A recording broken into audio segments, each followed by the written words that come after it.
Hello दोस्तों, स्वागत करता हूं आप सभी लोगों का अपने YouTube चैनल में। दोस्तों, आज की वीडियो उन लोगों के लिए बहुत इंपॉर्टेंट होने वाली है जो मशरूम कल्टीवेशन करने के बारे में सोच रहे हैं। वो लोग सोच रहे हैं कि हम लोग अपना या तो सीजनल कल्टीवेशन करें या फिर वो लोग जो लोग सोच रहे हैं कि हम लोग एसी फार्म सेटअप करके मशरूम कल्टीवेशन करें। तो ये वीडियो उन लोगों के लिए बहुत इंपॉर्टेंट है, क्योंकि आप लोग प्रीवियस वीडियो में जैसे कि मैं आप सबको बताता आया हूं कि मशरूम उगाना कोई बड़ी बात नहीं है। आप लोग जब शुरू करेंगे तो आप लोगों को भी समझ में आ जाएगा कि मशरूम उगाना वाकई कोई बड़ी बात नहीं है। बात है कि उस मशरूम को कंटिन्यूसली लेना हमें कैसे है, क्योंकि कंटिन्यूसली लेने में बहुत सी प्रॉब्लम आती है।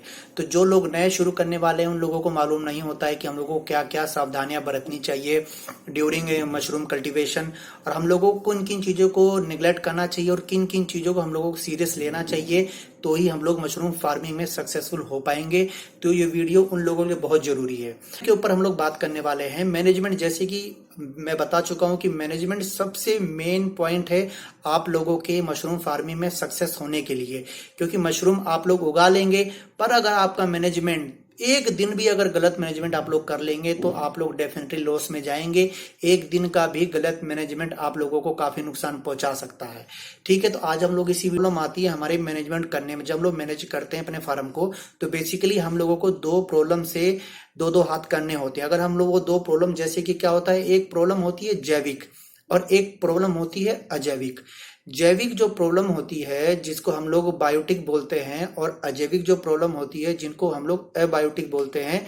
बेसिकली ये दो तरह के डिजीज होते हैं। ये हमारे मशरूम फार्म पे जब ये डिजीज आ जाते हैं तो हमारी पूरी कल्टीवेशन को, हार्वेस्ट को, जो हमारे पूरे मशरूम फार्म को ये पूरा तबाह करने की कैपेसिटी रखते हैं। हमें इन दो ही चीजों पर मैनेजमेंट करना है, इन दो ही चीजों को मैनेज करना है। अगर हम लोगों ने मशरूम कल्टीवेशन में इन दो चीजों को अच्छे से मैनेज कर लिया तो डेफिनेटली आप लोग मशरूम कल्टीवेशन में सक्सेसफुल हो पाएंगे।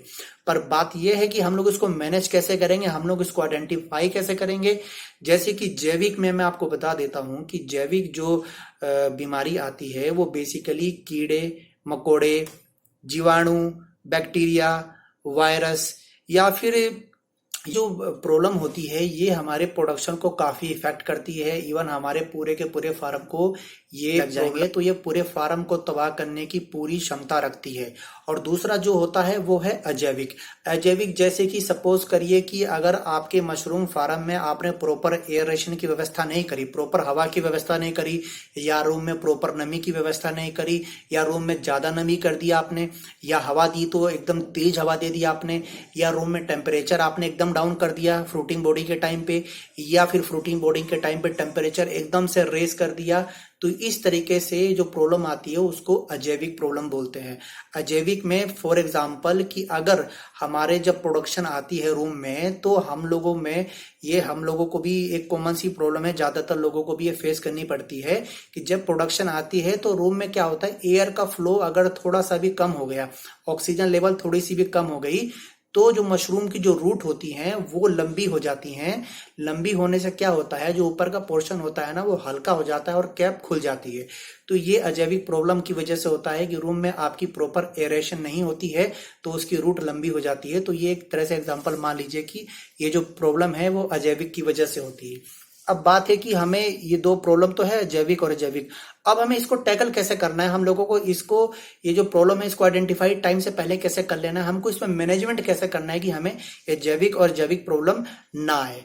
तो इसी पे हम लोग बताने वाला हूं मैं आपको इस वीडियो में। अभी पहला जो चीज है हमें जिस पे ध्यान देना है वो ध्यान देना है हमारा मशरूम फार्म किस जगह होना चाहिए।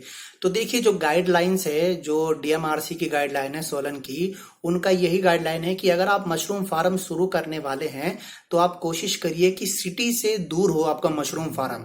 क्यों? क्योंकि सिटी में पोल्यूशन लेवल बहुत ज्यादा होता है जिससे मशरूम में विकृति, मशरूम में बीमारी आने के पूरे चांस होते हैं। इसलिए वो लोग बोलते हैं कि आप लोग जब भी मशरूम फार्म शुरू करने वाले हैं तो कोशिश करें कि सिटी के आउटर एरिया में आप लोग शुरू करें। ठीक है। दूसरा पॉइंट ये है कि जब आप सिटी के बाहर किसी जगह पे आप लोग मशरूम फार्म सेटअप कर रहे हैं तो एक चीज का जरूर ध्यान रखिए कि ट्रांसपोर्टेशन के लिए रोड जरूर होनी चाहिए। सपोज करिए कि आप लोग अपने खेत में ही आप लोग मशरूम कल्टीवेशन करने वाले हैं पर आपकी गाड़ी जाने का रास्ता ही नहीं है, वापिस आने का रास्ता ही नहीं है, तो आप लोग जब अपना मशरूम सेल करने जाएंगे तो गाड़ी की जरूरत पड़ेगी। तो आपकी जब गाड़ी आएगी जाएगी नहीं तो आप लोग को प्रॉब्लम क्रिएट होगी। तो कोशिश करिए कि आप एक तो सिटी से दूर मशरूम फार्म बनाइए, दूसरा आप लोगों का प्रॉपर ट्रांसपोर्टेशन के लिए सड़क होनी चाहिए, तीसरा मेन पॉइंट क्या है कि जब हम लोग मेन गलती क्या कर लेते हैं कि हम लोग फार्म तो सेटअप कर देते हैं पर हम लोग हवा का ध्यान नहीं रखते हैं।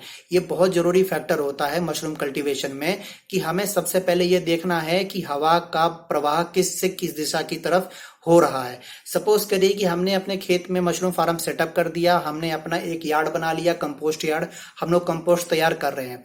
पर उसमें यह है कि अगर हम कंपोस्ट तैयार कर रहे हैं, अगर कंपोस्ट की तरफ से हवा बह रही है और वो हवा आपके मशरूम जहां आपकी मशरूम का रूम है, जहां आप मशरूम हार्वेस्ट करने वाले हैं, उस रूम की तरफ अगर हवा बहकर कंपोस्ट यार्ड से बहकर आपके मशरूम के रूम तक जा रही है तो वो डायरेक्शन बहुत गलत है। उससे क्या हो सकता है कि आपकी जो खाद की तरफ जो भी बैक्टीरिया है या जो भी मक्खियां पनप रही हैं वो लोग हवा के थ्रू आपके रूम तक जा सकती हैं, बीमारी क्रिएट कर सकती हैं।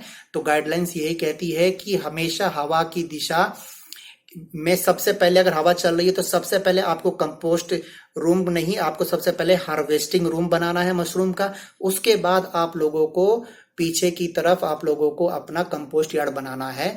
हवा की दिशा में सबसे पहले आपका मशरूम रूम होना चाहिए, उसके बाद आप लोगों का कंपोस्ट यार्ड होना चाहिए, ना कि सबसे पहले कंपोस्ट यार्ड और मशरूम रूम। ये सबसे जरूर ध्यान देने वाली बात है जब हम लोग मशरूम कल्टीवेशन करने वाले हैं, क्योंकि एक बार हम लोगों ने जो सेटअप कर लिया तो वो कर लिया, फिर हम लोगों को बाद में चेंज करने में बहुत दिक्कत आती है। क्या होता है, शुरू के 1-2 साल तो कोई दिक्कत नहीं होगी, बट आप लोग 2-3 साल बाद आप लोगों को वाकई प्रॉब्लम फेस करनी पड़ेगी कि अगर हम लोग हवा का पहले ही ध्यान रख के अपना रूम सेटअप करते हैं तो शायद हमें इस दिक्कत से बच सकते हैं। तो आपको ध्यान देना है कि हवा की दिशा में सबसे पहले आपका प्रोडक्शन रूम होना चाहिए, उसके बाद आपका कंपोस्ट यार्ड होना चाहिए। तो ये तो हो गया दोस्तों कि मशरूम की खेती, जब हम लोग खाद बना रहे हैं, हम लोग मशरूम ले रहे हैं, तब हमें क्या सावधानी बरतनी है। तब देखिए सबसे मेन प्रॉब्लम क्या होती है कि आसपास अगर हम लोग साफ सफाई नहीं रखेंगे, अगर हम लोग मशरूम काट रहे हैं उसकी जड़ हम लोग मशरूम के फार्म के पास ही फेंक दे रहे हैं, या जो भी हम लोग अंदर से केमिकल वगैरह यूज कर रहे हैं वो हम लोग उसकी पन्नी हो गई उसके आसपास हम लोग वहीं फेंक दिया है, या सपोज करिए जो लेबर है आपकी जो मशरूम हार्वेस्ट कर रही है, दोपहर में खाना खा रहे हैं, खाना खाने के बाद उन्होंने हाथ नहीं धोया, उसी नमक के हाथ से वो लोग जाके मशरूम तोड़ रही हैं, ठीक है, तो उससे क्या होता है, डिजीज फैलने का बहुत चांस होता है। तो आप लोगों को क्या करना है, उस वक्त पे ध्यान देना है कि मशरूम के रूम के आसपास आपको प्रॉपर फॉर्मलिन का छिड़काव करते रहना है। 2% फॉर्मलिन आप लोग 1 लीटर पानी में से लेके 5 लीटर पानी में आप लोग डालकर 2% फॉर्मलिन का इस्तेमाल करके आप लोगों को हर हफ्ते अपने फार्म को सैनिटाइज करना है। और जो लेबर आप लोगों की मशरूम तोड़ रही है उसको प्रॉपर सफाई देनी है, साबुन से हाथ धोना है उनको। उसके बाद उन लोगों को आप लोग सैनिटाइजर दे सकते हैं हाथ साफ करने के लिए। उसके बाद आप लोग उनको ग्लव्स देना है मशरूम तोड़ने के लिए। बात ध्यान रखना कि उनको ग्लव्स देना है, क्योंकि उससे अगर ग्लव्स नहीं देंगे तो बहुत चांस है मशरूम में बीमारी फैल सकती है आपकी लेबरों की वजह से भी।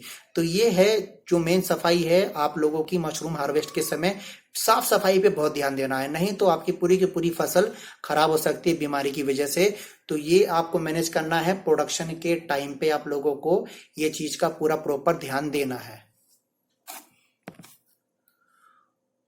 और तीसरी जो आपको मेन ध्यान देना है आप लोगों को, तीसरी जो प्रॉब्लम है, पहले जो जो गाइडलाइंस है DMRC 16 की वो आप लोगों ने फॉलो कर ली। दूसरी मशरूम तोड़ते वक्त, मशरूम का मैनेजमेंट करते वक्त आप लोगों ने क्या क्या ध्यान देना है।